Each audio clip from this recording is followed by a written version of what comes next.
গ্রামের পাশের জঙ্গলে বাস করত একজন দরিদ্র কাঠুরি। সে জঙ্গলে যেত, কাঠ কাটতো, আর সেই কাঠ বাজারে বিক্রি করে তার জীবন চলতো। আজ 200 টাকা ইনকাম হয়েছে, এগুলা দিয়ে পেট চলে যাবে। যাই এখন বাসে যাই, বাসে গিয়ে রাঁধতে হবে। সে এই কথা বলে বাসায় রওনা দিল। রওনার পথে দেখলো একটা ছাগল দাঁড়িয়ে আছে। এই দৌড় দৌড় দৌড়, ওকে জবাই করি। কষে ভাই, ছাগলটা তো অনেক ছোট। কাঠুরিয়া ভাই, ও অসুস্থ, ওকে যদি আমরা রাখি তাহলে ওকে দেখবে কি? ওকে দেখার মতো কেউ নাই। ও অনেক ছোট, ওকে জবাই করো না। আমাদের কাজে তো এটা, তার চেয়ে ওকে কে কিনবে? তুমি কি নেবে? আচ্ছা কষাই ভাইয়া, আমি বাসায় যাই, বাসার থেকে টাকা নিয়ে আসি, আসিয়ে তোমার ছাগলটা আমি কিনে নিব। আচ্ছা ঠিক আছে, তুমি আমার থেকে এই ছাগলটা অল্প দামে নিয়ে যেও। এইটা বিক্রি করো না যেন, আমি বাসায় যেয়ে টাকা আনি। এই কথা বলে সে বাসায় গেল। বাসায় গিয়ে দেখলো এখানে কত টাকা আছে। দেখেছে এখানে 4,000 টাকা আছে। সে ভাবতে লাগলো, 4,000 টাকা দিয়ে কি করবে? এখানে তো মাত্র 4,000 টাকা আছে, 4,000 টাকা দিয়ে আমি কি করব?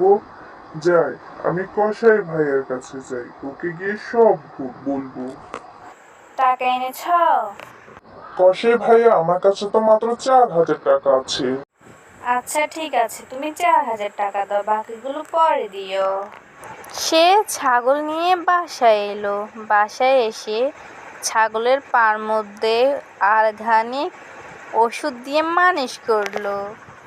মালিক মালিক, তুমি অনেক ভালো, তুমি আমার অনেক যত্ন করো, আমি কয়দিনের ভিতরে সেরে যাব তোমার কাছে থাকে।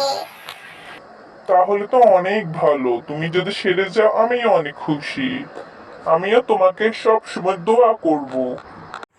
এই বলে তাদের জীবনযাপন কাটছিল।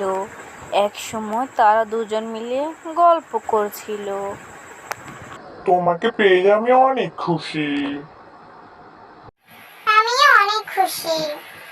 তোমার পাটা এখন অনেক ভালো হয়েছে, তুমি এখন একা একা চলাফেরা করতে হবে, আজ থেকে তুমি একা একা থাকবে।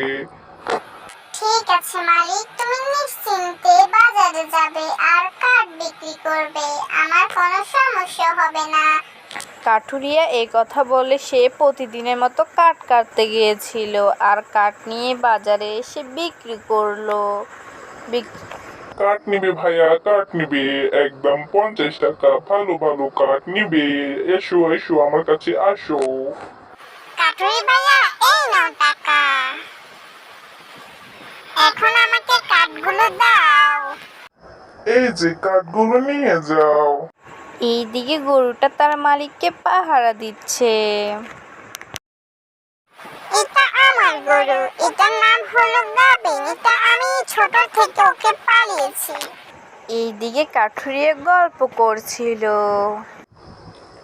জানো, আমি তোমাকে সুস্থ করে তুলেছি, ছোট থেকে এখন অনেক বড় করেছি, আমি সৎ পথে ইনকাম করেছি, সেই টাকা দিয়ে তোমাকে খাওয়াইছি, বড় করেছি। কেন জানো, তোমাকে আমি কোরবানি দিব, আল্লাহর পথে আমি তোমাকে কোরবানি দিব, উত্তম কোরবানি। তোমার কি কোনো আফিত্তিও আছে এখানে? পরের দিন সে মাহাদি ভাইয়ের বাসায় গিয়েছে ছাগলটা দেখাবে বলে। মাহাদি ভাইয়া দেখো, আমার ছাগলটা অনেক বড় হয়েছে। এই কোরবানির ছাগলটাকে তুমি জবাই করবে? ছাগলটা তো বড় হয়েছে। হ্যাঁ, আমি ওকেই দিয়ে এইবারে কোরবানটা পালন করব, ওকে আমি জবা করব, এটার নাম হবে উত্তম কোরবানি। আমি ওকে দিয়ে উত্তম কোরবানিটা করব, আমি আজ মহা খুশি। এটা তো অনেক ভালো কথা, উত্তম কোরবানিটা সবাই করা উচিত। কোরবানি যেহেতু করবে তাহলে ভালো করে করতে হবে। ঠিক বলেছেন। তুমি অনেক ভালো করেছো, নিজে পরিশ্রমের টাকা দিয়ে ছাগলটা তুমি কোরবানি দিবে। আমি অনেক খুশি কাঠুরিয়ার কাছে বড় হয়েছি বলে, আর আমি অনেক খুশি। উত্তম কোরবানি হব।